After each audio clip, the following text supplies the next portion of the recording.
IIT बाबा कहा जा रहा है उन्हें, उनको बेचारे को नाहक में परेशान किया जा रहा है। आज जो सबसे ज्यादा पैसा आ रहा है वो निगेटिविटी से आ रहा है। स्टूडियो में बुलाए, 2-3 संत और बुला रखे थे, उन संतों ने दौड़ाया उसको, उल्टी सीधी बात बोली, क्योंकि सोशल मीडिया की कमाई ही नेगेटिविटी है। बोल रहे तुम भी तो वहीं से निकले हो जहां हम हैं।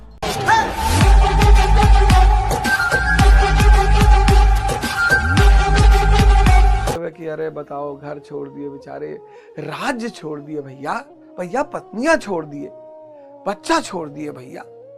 इस देश में लोग त्याग को बड़ी हीन भाव से देखते हैं, लेकिन जहां सुख के बदले आनंद मिल रहा हो, परमानेंट एक्सटेसी, परमानेंट, एक सेकंड भी बाहर की घटनाओं का अंदर प्रभाव ही नहीं पड़ रहा है, जैसे बुद्ध वापस सिद्धार्थ नहीं बन सकते। यही इसकी सबसे बड़ी विशेषता है। यही इसकी सबसे बड़ी विशेषता है कि एक बार आप ज्ञान को उपलब्ध हो गए, फिर आप वापस नहीं आ सकते। इतनी महान चीज छेड़कर कौन आएगा? लेकिन अब कबीर है, ये विवाह किए हुए हैं, 2 बच्चे हैं इनको, ज्ञानी होने के बावजूद। भाई लोग कहते हैं ना कि जब आपको सब पता चल गया कि सब माया है, सब झूठ है, तब आप परिवार क्यों बसा रहे? समाज का हिस्सा है। ये जो वर्ग होगा वो अगर संसारी बन के रहेगा तो आवश्यकता बस, करुणावश एक बाबा है, उनको बेचारे को नाहक में परेशान किया जा रहा है। आईआईटी बाबा कहा जा रहा है उन्हें। ठीक है, मतलब इंडियन मीडिया के पास स्टॉक एक्सचेंज डिस्कस करने का टाइम नहीं है। बड़े बड़े टीवी चैनलों को मैं देख रहा हूं, उसको बेचारे को परेशान कर रहे हैं। सिर्फ क्या है? टीआरपी। सिर्फ स्टूडियो में बुलाए, 2-3 संत और बुला रखे थे, उन संतों ने दौड़ाया उसको, उल्टी सीधी बात बोली। आज जो सबसे ज्यादा पैसा आ रहा है वो निगेटिविटी से आ रहा है। तो जहां पैसा आएगा, इसलिए मैं आपको बोल दूं, आप में से बहुत सारे लोग ट्रोलर्स से बड़े वो परेशान होते हैं, बड़े डरे हुए हैं, आपकी हिम्मत नहीं पड़ती। मैंने कई लोगों को देखा कि वो ऐसी स्थिति में आ गए ट्रोलिंग होने के बाद कि उन्होंने मतलब दोबारा यूट्यूब देखना ही छोड़ दिया। नेगेटिविटी से पैसा आ रहा। आप जब भी किसी की बुराई कर रहे हो, खासकर अगर वो आदमी पब्लिक फिगर है, तो उसकी व्यूअरशिप बढ़ जा रही है, सब्सक्राइबर बढ़ जा रहे हैं। पहले लोग कहते थे बुराई करने से क्या फायदा, आज बुराई करने से पैसा आ रहा है। और जिस देश में 60 से 70% लोग डिप्रेशन में बैठे हो, वो तुरंत गाली देना शुरू कर देंगे, तुरंत उल्टा सीधा बोलना शुरू कर देंगे, अप्रिशिएट तुरंत। और अगर आप ध्यानी नहीं है तो आप मारे जाएंगे। मन के बिना इंद्रियां नहीं हो सकती।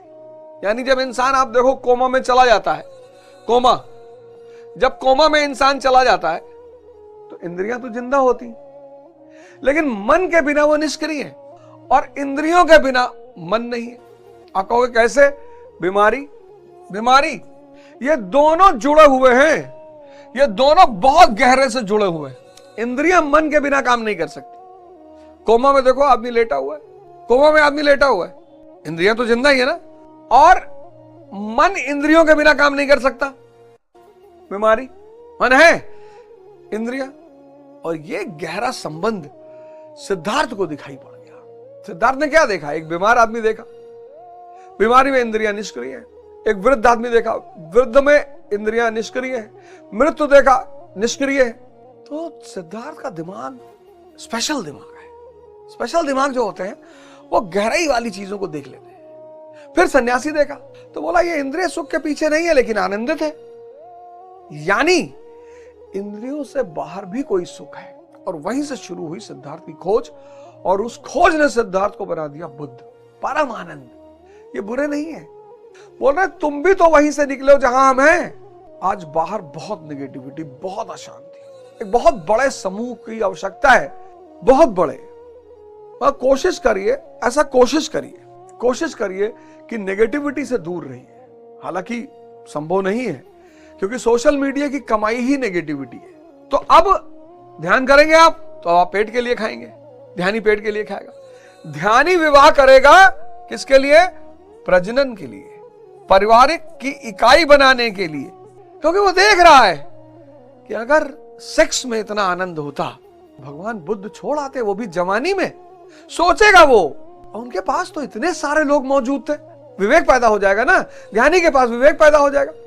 और फिर सोचेगा जवानी में 30 साल के बुद्ध और कहते बुढ़ापे में ध्यान करो। 70 साल के बाद पूजा पाठ करना, तब कुछ बचेगा ही नहीं, खत्म हो जाओगे।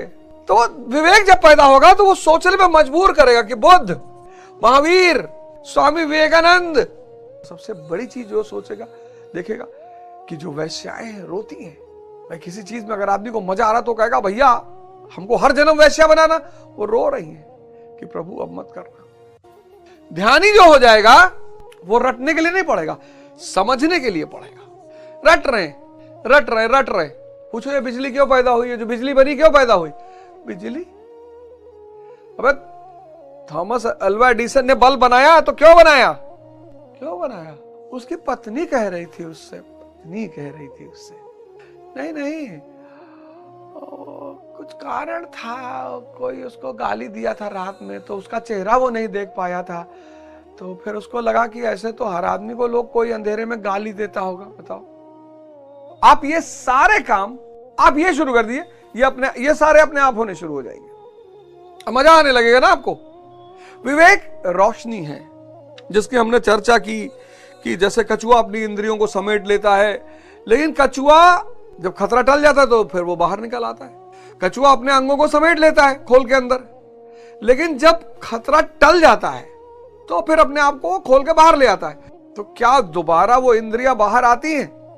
अब मैं आपको कॉन्सेप्ट यहां पे समझा दूं, चैतन्य और इंद्रियां। और जब भी हम इंद्रियां कहेंगे तो अकेले नहीं कहेंगे, इंद्रियां और मन का गहरा संबंध है। बहुत सारे लोग ज्ञान को उपलब्ध हो गए, चले गए, पता ही नहीं चला, हिमालयों से ऊपर, कैलाश से ऊपर निकल गए। छोड़ो यार, अब कौन जाएगा वापस दुनिया में। लेकिन भगवान विष्णु वैकुंठ से नीचे आते हैं। मैंने बार बार कहा कि एसी से, जनरल से एसी में जाना आसान है, लेकिन एसी से जनरल में जाना इम्पॉसिबल। भाई साहब, ये जो 1 महीना लड़ाई लड़ी मैंने ना, एसी से उतर के जनरल में चले गए। जिंदगी में जो एक नीरसपन आ रहा था वो खत्म हो गया। लोगों से मुलाकात हुई, अनुभव हुआ, जीवन, वास्तविक जीवन के बहुत सारे और रूप देखे। ये जो है, ये जो कभी कभी चैतन्यधारी संसार में रहता है, ये करुणा के वश रहता है कि यार मेरा तो दीपक जल गया, कुछ और लोगों को इस गंदगी से बाहर निकालो, कुछ और लोगों को इस भटकाव से बाहर निकालो। आज शुगर के सबसे ज्यादा पेशेंट कौन परेशान है? जो ध्यान नहीं कर रहे। और एक चीज आपसे हाथ जोड़ के निवेदन है सारे भारत के लोगों से, देखिए भैया, जब आपके घर कोई आता है और अगर वो कहता है कि मुझे खाना नहीं खाना है, तो कृपया करके उससे जबरदस्ती ना करें। अब वो समाज नहीं रहा जो साइकिल से चलता था, खेत में काम करता था, किसानी करता था। अब शारीरिक मेहनत करने वाले लोग नहीं है। हाथ जोड़ के कह रहा हूं, जबरदस्ती करते हैं लोग। वो कह रहा है कि भैया मैं शुगर का पेशेंट, अरे 1 लड्डू खाने से क्या होता भैया, उसकी जिंदगी। ये शुगर जो खून में गलती नहीं, ये सारे अंगों को डैमेज करती है। साइलेंट किलर कहते हैं, पता नहीं चलता। हाथ जोड़कर निवेदन है, अगर आप किसी को प्रेम कर रहे हैं, सम्मान कर रहे हैं और वो आपको मना कर रहा है कि मुझे नहीं खाना है, तो उससे दबाव देकर ना खिलाएं। क्योंकि मैंने देखा बहुत सारे लोग संकोच में, मैं जब घूमता था चारों तरफ पटपटगंज में, तो भाई हर जगह चाय पीनी, और आप सबसे कह नहीं सकते कि शुगर मत डालिएगा, हर जगह मिठाई आ रही है और जबरदस्ती कहते तो नहीं खाओगे, हम नाराज हो जाएंगे। कृपया दूसरों का सम्मान करें, उनके जीवन पर ध्यान दें और खाने पीने में जबरदस्ती ना करें। यह हाथ जोड़कर आप सबसे निवेदन है। बहुत प्रेम है आपको किसी से, उसको पैसा दे दे, 10-20 हजार रुपया दे दे। यानी बुद्धि अगर स्थिर करनी, कितना बड़ा सूत्र लिखा हुआ है, बुद्धि अगर स्थिर करनी है तो इंद्रियों और मन को समझना होगा। बुद्धि अगर स्थिर करनी है तो इंद्रियों और मन को समझना होगा, और इंद्रियों और मन को समझने का सबसे प्यारा मार्ग है ध्यान। मैं बता रहा हूं कैसे, ये बहुत बड़ा सूत्र है। अगर बुद्धि को स्थिर करना है, इंद्रिय प्लस मन, अगर इन दोनों को समझना है तो उसका मार्ग है ध्यान। ध्यान क्या करेगा? एक रोशनी के रूप में आपको चीजें दिखाएगा। जैसे एग्जाम्पल के तौर पे कि जीभ के लिए नहीं खाना है, पेट के लिए खाना है। अब ये ध्यानी जानता है, इसलिए शुगर का जो अगर पेशेंट ध्यानी है उसको दिक्कत ही नहीं होगी, क्योंकि वो पेट के लिए खा रहा है तो सीमित भोजन करेगा,